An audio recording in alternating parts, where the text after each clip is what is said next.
Дәл осы мешітті 9 сынып оқушысы неше жылда құрастырды. 40 мектептің ұстаздары мұнаншама сертификатты не үшін иеленді? Бала тәрбиесіне байланысты ата-аналар қандай сын айтады? Дәл осы мәселелерді таяу жарты сағатта баяндайтын боламыз.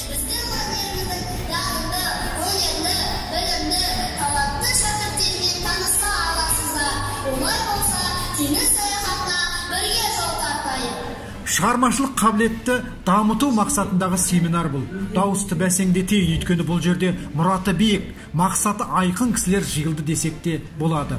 Нұрсұлтан қаласының білім басқармасына қарасты Әлкей Марғұлан атындағы нөмір 40 мектеп лицейінде осы қаланың шығармашылыққа, ізденіске, білімге ден қойған ұстаздарының төбесі көрінді. Олай дейтінім сенбілік күн. Басқалай болғанда үйлерінде ұйықтап жатар еді ғой, пырылдап. Біздің музейіміз 2006 жылы ашылған болатын. Музейдің ашылудағы мақсаты Әлкей Марғұланның өмірі мен шығармашылық қызметі арқылы жан-жақты дамыған тұлға тәрбиелеу. Музей жалпы өзі 5 бағыт бойынша жұмыс жасайды. Әлкей Марғұлан археолог, филолог, шоқантанушы, этнограф, тарих деген бағыттар бойынша жұмыс жүргізіледі. Біздің мектебімізде Әлкей Марғұланның ізімен атты туристік өлкетану экспедициясы бар. Бұл экспедиция... Негізі, осы музейді ашқанда басқасында кімдер тұрды?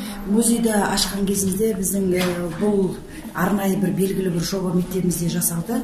Ол ұлылықты ұрпаққа ұлағат атты жоба болатын. Оның жобаның авторы Бегебай Ербол Исламұлы. Жобаны жасауда жоба арқылы бірнеше жұмыстар жүргізілді.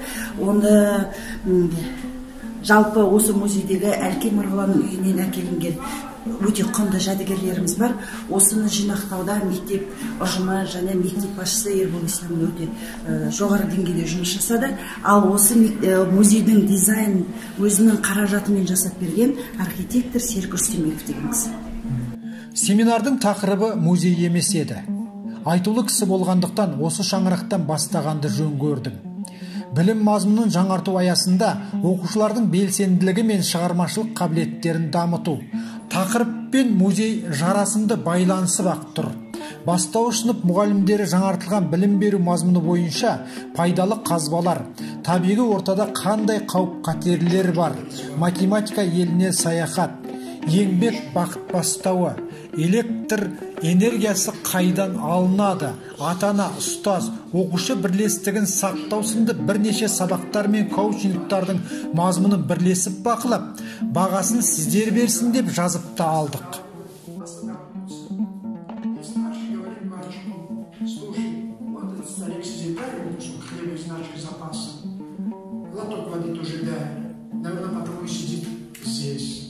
Қазір қандай сабақ өткізейін деп жатырсыз? Қазір мен бастауыш сынып мұғалімдеріне шебер сынып өткізейін деп жатырмын. Ол кісілерге АКТ-де сабақтарында қолданатын бірнеше сайттармен таныстырып, екі қосымшамен таныстырып. Ол жоқ ма? Ол жоқ. Долға. Жүргіземін. Ол мастер-класты бастамас бұрын бір-бірімізбен танысып өтейік. Мен аты жөнім Закиева Салтанат Ситқамзер қызы. Осы мектепте 99 жылдан бері еңбек өтілін атқарып келе жатырмын. Информатика пәні мұғалімімін. Сіздерге шебер сынып өткізсін деген ұсыныс түскеннен кейін соны қабыл алып сіздермен қазір сынып бастаймыз. Енді әрқайсымыз аты жөнімізбен мектептерімізді айтып шығайық, бір-бірімізден танысайық. Байтілеу Олжансая Шымалқызы, бастауыш сынып мұғалімі, 84-ші мектеп лицейінің өз өзім. Өте басшымыз. Әгәрте Қалбекқызы, 40-ші мектеп информатика пәні мұғалімі. Ақгүл Нұрланқызы, 16-ші мектеп басқарушы. Сатирова Гүлженев Сайдалқызы, бастауыш сынып орынбасары, 19-ші мектеп. 64-ші мектеп Аманбаева Манчук Баданқызы. 27-ші мектеп Наима Хапанова, бастауыш сынып. Бастауыш сынып мұғалімі, 7-ші мектеп Атым Жанар. 37-ші мектеп гимназия, бастауыш сынып мұғалімі Төлескай Ақбаева Жада Дарханқызы, 30-ші мектеп. Шәргенова Қыланқас Шәргенқызы, 57-ші мектептің бастауыш сынып мұғалімі. Роза Сәулегүл Розаевна, 16-ші мектеп мұғалімі, бастауыш сынып. Ежекбаева Рымжан Ардағалиқызы, 34-ші мектептің бастауыш сынып мұғалімі. Гүлсара Салуанқызы, 74-ші мектеп гимназия. Шакета Албаржан, 74-ші мектеп мұғалімі, бастауыш сынып. Абдрахманова Саулия саясатына 26 мектеп гимназия бастауыш сынып мұғалімі. 7 мектеп гимназия атым Айнагүл бастауыш сынып мұғалімі. 40 мектеп Әлкей Марғұлан атындағы математика пәні мұғалімі Биманова Айжан. Әнисат Сытайқызы Әлкей Марғұлан атындағы 40 мектеп. Орда Байқалар Қожабақызы 40 мектеп лицей математика пәні мұғалімі. Отбай Саман 17 мектеп қазақ тілі. 42 мектеп Роза Арысханқызы бастауыш сынып мұғалімі. 26 мектеп гимназия мектеп директорының орынбасары Самал Төлетаевна стажын 22 жыл. Өте қуанышты.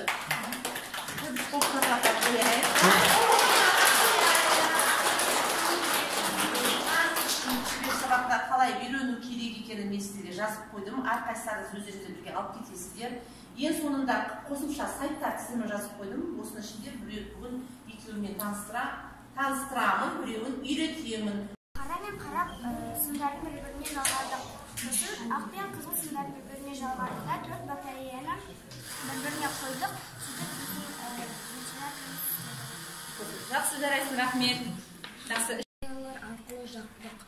Бізге лимон мен алма берді, бірақ лимонның күші жетпеді, алманың да күші жетпеді, бірақ батареялардың күші жетті. Жақсы, рахмет. Жазықтаған келі болды, мен үшін өте үлкен тәжірибе болды бұл. Ашық сабақ беруде. Қиындықтар туындады ма? Қиындықтар енді кішкене балаларды туындады, кішкене балаларды қорқыныш болды. Сол ғана қиындық болды. Ал енді балаларды қорқынышы болмас үшін болашақта не істейін, не жоспар құрып жатсыз, не ойландыңыз? Балаларды өзіне жаңағы ыңғайлы сезіну үшін бұндай ашық сабақтар көбірек өткізу керек. Күші ауыр затта жерге тез түседі. Біз ауыр күші қай жерде болатынын білдік. Біз жер ғаламшарының атмосферасына бір зат кірсе, ол жерге тез өте қатты жылдамдықпен құлайтынын білдік. Және де ғарыштың атмосферасы туралы білдік. Бүгінгі сабақ қалай өтіп жатыр? Керемет. Біз мына жаратылыстануға кірдік. 3-ші сыныптан жаңа бағдарлама бойынша. Бізге ең бірінші жаңағы мұғалімді ұстану ұнады. Сондай жас маман бәрін нақты дұрыс түсіндіріп отыр. Және де ең маңыздысы бізге әр топ эксперимент бойынша бізге жаңағы өздеріңізге түртіп алдыңыздар ма бұны? Әрине, біз мін даже планын алдық. Жоспарын алдық. Яғни осы жұмыстарын енді өздеріңіздің сабақтарында қолданып деген ниетпен. Әрине енді 3-ші сыныптан дүниетаным сабағына қатыстық. Қобыланды Ержан деген жігіт сабақта өте жақсы өткізді. Методикалық әдістемелер жақсы екен. IT технологияларды, смарт құрылғыларды балалармен қоса жақсы меңгеріп енді сабақ өзінің мақсатына жетті.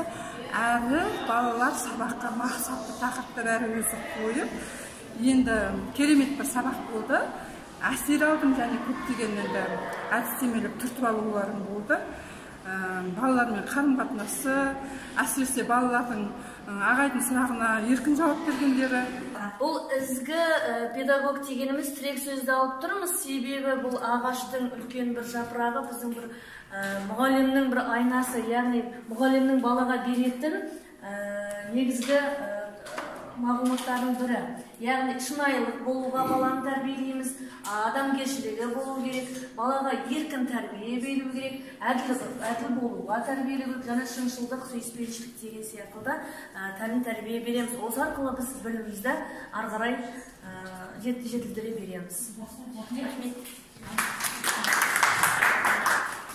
Ұстазым, осы ағыл-тегіл қошемет, қаумалаған құрмет үнемі сізге болсын. Жасалған арнайы сабақтардан басқа мектепте көз қуантарлық бұйымдар мен қолөнерлер баршылық екен. Көрген көзде жазық жоқ, тоқталмасқа болмады. Директордың оқу тәрбиешісі жөніндегі орынбасары Нұргүл ханымға жүгіндік. Арналап таныстырамыз, әріптесай, мұны оқушыдан ағарып. Сол кездегі оқушылардың алған әсерлерін оқушылар өздері қолдарынан жасайды. Және оның макетін жасап суретін салады. Бастауыш оқушыларға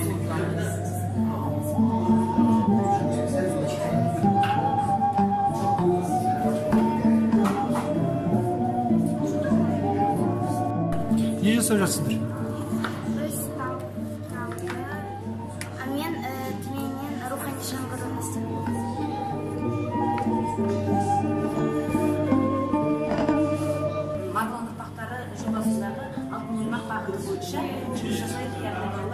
қолөнер, қаламмен сурет салу оқушылардың жасап жатқан туындылары.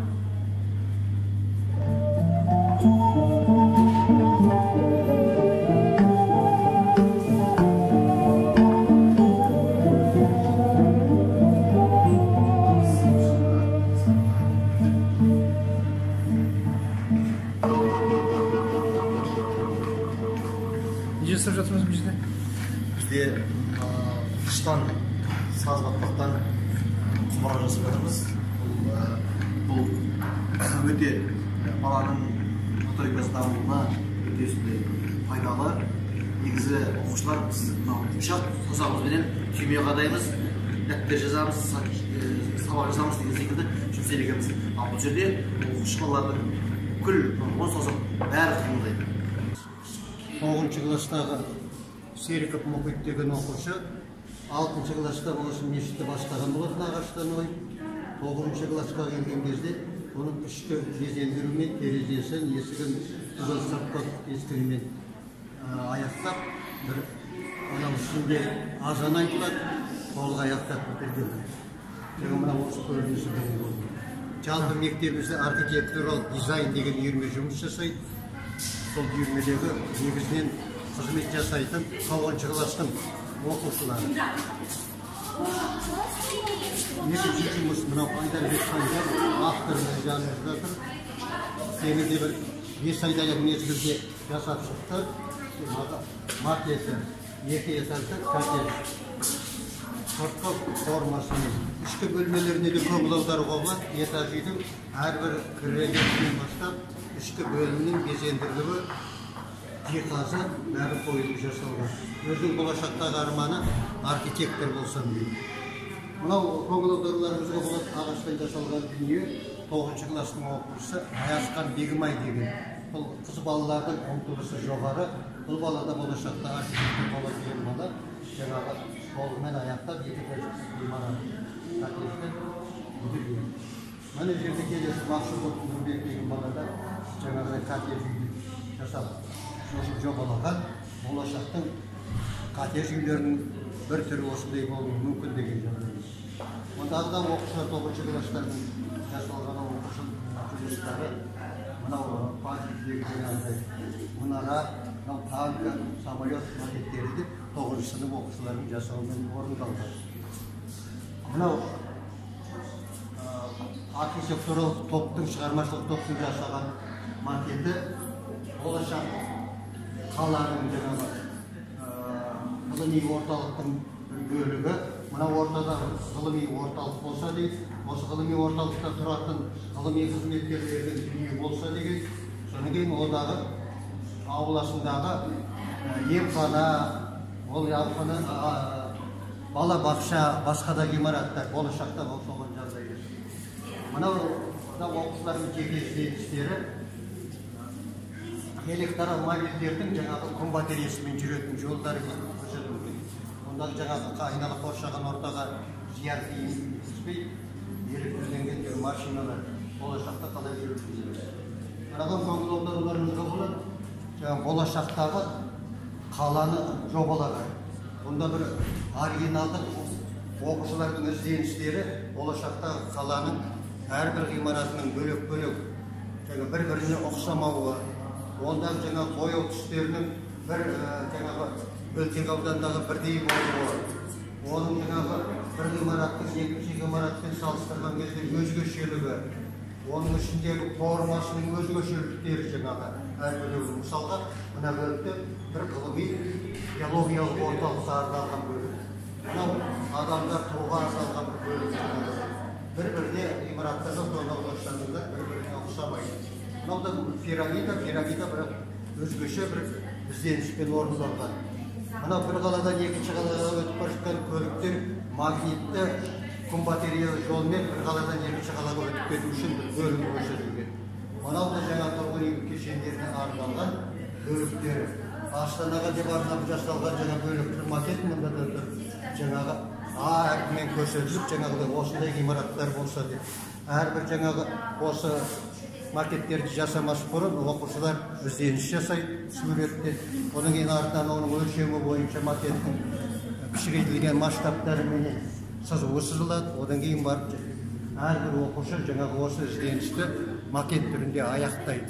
Бүгін осы оқушылардың жаңағы жалпы жасап жатқан жұмыстардың бір бөлігін көріп отырсыздар.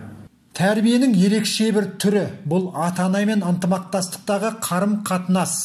Осы тұста бәріміздің басымыз қатып, күрмеулі арқандай болған мәселелердің шешімін таппай жүрген жайымыз бар. Өмірдің бәрі гүл, мына ортадағы шеңбер бала деп алдық. Сосын гүлдің несі, гүлдің жасушалары ма, оны жаңағы сырт әсер, мысалы, әрқашан балаға, орта бала болса, әрқашан оған жаңағы бақыт бағдар беру керек, уақыт бөлу керек, әрқашан мотивация, жігер болып тұру керек балада, балаға бере білу керек. Сосын әрқашан қолдау, ол қолдау кімнен керек? Ол балаға, мысалы, оған қолдау үшін ата-ана, ата-әже, ұстаз және достар деп біз ойлаймыз. Балалардың тәрбиесі жақсы болсын деп, 2 жолды жазып, енді бірінші жол онымен баламен сөйлесу керек, көп сөйлесу керек. Көп сөйлеспейтін ата-аналар ол да мүмкін кісік жолмен баратын шығар. Оны кім біледі, ол өмір біледі. Ол қазір уақыт, ертең істеймін, сосын онымен сөйлесем деп, уақыт уже кете береді. Онымен бүгін сөйлесу керек, қазір сөйлесу керек. Но тәрбие үйде береді. Үйде бергенде ол мектепке барады. Мектепте тәрбие басқа. Отбасында басқа тәрбие. Сол жерде байланысты бірге қосылғанда ол жақсы жолмен барады. Машинада табады, белсенділігі жоғарылығында сіздерді өздерің жүріс, дұрыстарыңызға қарай алашылар кете береді. Жақсы, сіздердің ойларыңызша біздің түйгеніміз жалпы қолдау үйде болу керек. Ол басынан басталу керек деп түсінді. Әлкей Марқұлан атындағы 40-шы мектептің ұстаздарын көріп, ол кісілермен бір селфи жасағым келді. Міне 100-ге тарта мұғалімдеріміз келіп, сенбі күні болғаннан кейін барлық үй шаруасын тастап келіп отқандарыңызға ең бірінші рахмет айтамын өзімнің атымнан. Сіздер бүгін кішкентай болса да өздеріңіздің іс тәжірибелеріңізге бір керекті дүниені қоса алдыңыздар деп өзім сенемін. Және де шебер сабақтар ата-аналармен бірлескен жұмыстар өте жақсы ұнады. Семинардың екі құндылығын атап беріңіз. Біріншісі, ата-анамен жұмыс әр мұғалімнің күнделікті қарым-қатынасы өте жақсы, белсенді қатысты ата-аналар қиындықтарын айта білді. Екіншісі, ата-анамен жұмыс, актімен жұмыс, заманауи әдістер тәжірибедегі көрсетілуде. Үшінші сұрағымыз сіздің ұсынысыңыз дейді. Бізде осындай семинар көп болса екен деп ұсыныс білдіріпті. Сонымен қатар осындай семинар демалыс уақытында ұйымдастырылса екен деген ұсыныс бар екен. Сонымен қатар бір уақытта бірнеше сабақты көруге болады деген ұсыныстар бар. Сонымен қатар қалыптастырушы бағалауды көрсетсе екен деген ұсыныс болды. Тамаша. Мен бұл жерге келген себебімнің өзі, біз көбінесе мақтағаннан гөрі жаңағы ұсыныс көп жасалса, қандай келесі семинарда қандай тақырып, қандай сұрақтар бойынша жұмыс жасасақ екен деген мақсатта келген. Жаңа қалыптастырушы бағалауды көрсек жақсы болар еді деген ұсыныстарыңыз ұнады. Және біреуі Аманашвилидің жаңағы ізгілік педагогикасына жеке семинар арнасаңыздар деген ұсыныс жасаған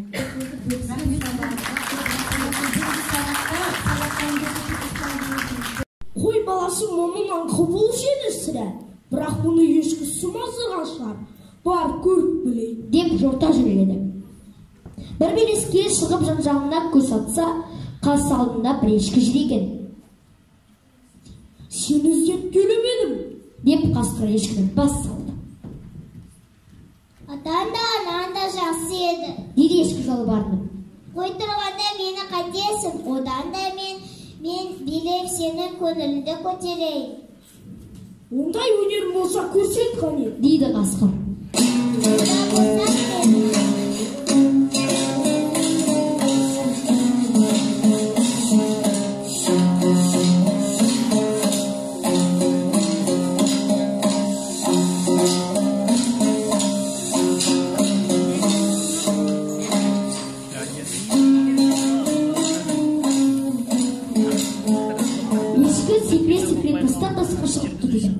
Қасқыр ешкінің аяғынан көз алмай отыра береді. Sonra да қойшы келіп қалып қасқырды қуа жөнеледі. Басқаны білмеймін, өзім бір марқайып қалдым. Басқаларды үйрете жүріп, өзіміз үйренеміз. Бұл менің сөзім емес. Ерте ғасырда әдебиет пен мәдениет тарихында зор үлес қалдырған Құтты білік дастанының авторы Жүсіп Хас Хажип Баласағын үйдің сөзі. Қуантай Амантайұлы, білім айнасы үшін.